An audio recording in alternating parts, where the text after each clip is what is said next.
we're going to look at how the Pythagorean identity came about. You might have guessed from this name that it's related to the Pythagorean theorem, and indeed that is the case. Now normally we might state the Pythagorean theorem as a squared plus b squared equals c squared.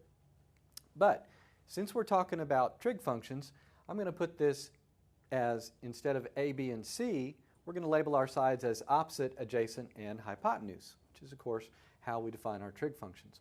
So in that case, the Pythagorean theorem becomes opposite squared plus adjacent squared equals hypotenuse squared. Now, what I'd like to do is I'm just going to divide both sides by hypotenuse squared, or to put it another way, let's divide every term by hypotenuse squared.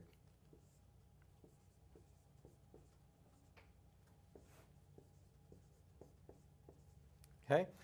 I'm actually going to group this just a little bit differently so something becomes a little more obvious to us. I'm going to make this opposite over hypotenuse, all squared, plus adjacent over hypotenuse, all squared, is equal to, and hypotenuse squared over hypotenuse squared simply cancels to 1. Well, these things in the parentheses look a little bit familiar to us. Opposite over hypotenuse, well, that's just the definition of sine. So this is simply sine squared of theta. Now this is adjacent over hypotenuse. Well, that's cosine. So this simply becomes cosine squared of theta equals 1. And there's our Pythagorean identity, straight from the Pythagorean theorem with just one little operation. Now, this is useful to us if we know sine or if we know cosine. We don't need to go to a table or a chart or do much of anything to find the other one. We can find it straight from this. So for instance, let's say that I have an angle where I know that sine of theta is equal to 1/2.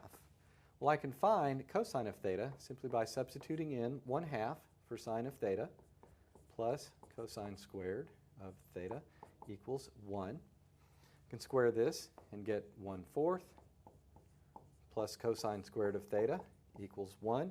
I'm going to subtract 1/4 from both sides. And I'll get cosine squared of theta is equal to 3/4.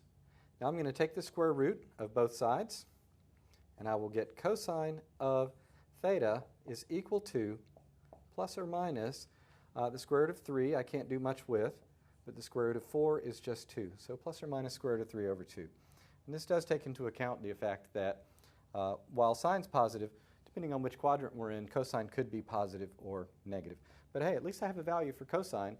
I didn't even have to go to a table or a calculator.